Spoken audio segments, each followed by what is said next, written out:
Hello, gorgeous pagan people. My name is Eric, and I'm going to be substituting for Yucca this Wednesday here on the Pagan Perspective.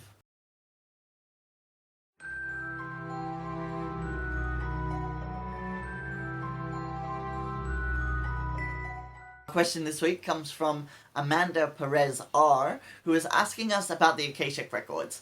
So I'm just going to riff at you guys about what I understand the Akashic Records is a part of my practice, and sort of touch on those kind of things. But I don't know that I have a lot to say, so this might actually be a bit of a shorter video.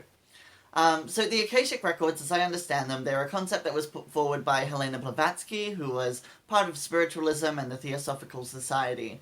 So her idea was basically to use the term Acacia, or Akasha, I'm not sure how it's pronounced. It's a Sanskrit word, and it means like firmament or sky, the heavens.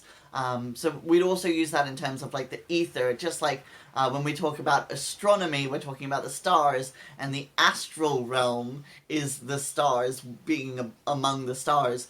But we tend to use that in a metaphorical sense. We wouldn't say that an astronaut is astral traveling. So there's like some semantic difference there. But just like we would use astral to mean to leave the body, I think that's how she was wanting to use the term Acacia in sort of an etheric kind of way. So the Akashic Records are a spiritual record in her sort of cosmology. We're a spiritual record of everything that's ever happened and ever will happen. And so I've heard it be equated as well.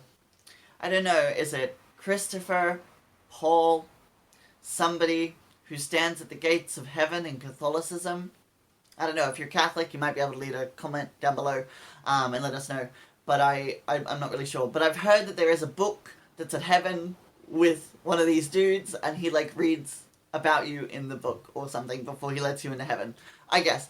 So I've heard it be equated with that concept as well, which I think is very interesting.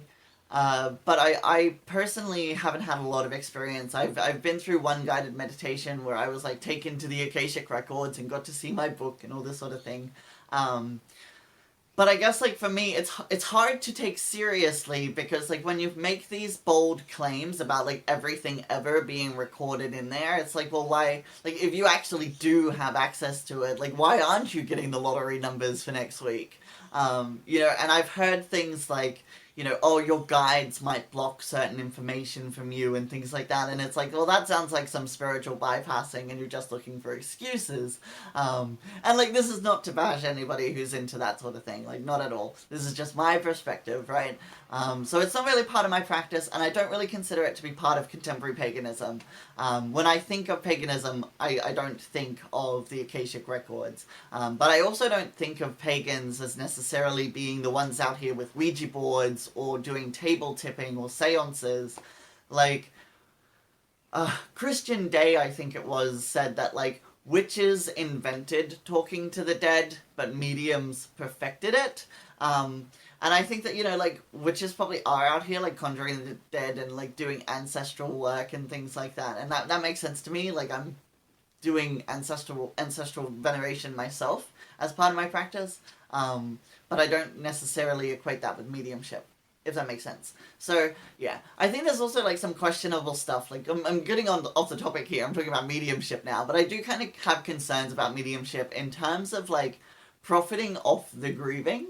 I think that if you are a medium, like, you really need to have, like, I don't read or talk to anyone who hasn't been gone for, like, a year and a day or something like that. I think that's really necessary when you're in those kind of fields because people are so vulnerable and so, can be so easy to take advantage of in those situations. So I think that, as much as I believe in psychic powers, I think it's also important that we use them with decorum and not use them in a way that sort of takes advantage of people.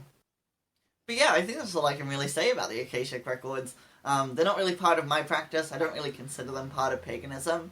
But I'm interested to see if other people on the collab are like really into them, because that'd be interesting to me. But yeah, they've never really been a thing for me.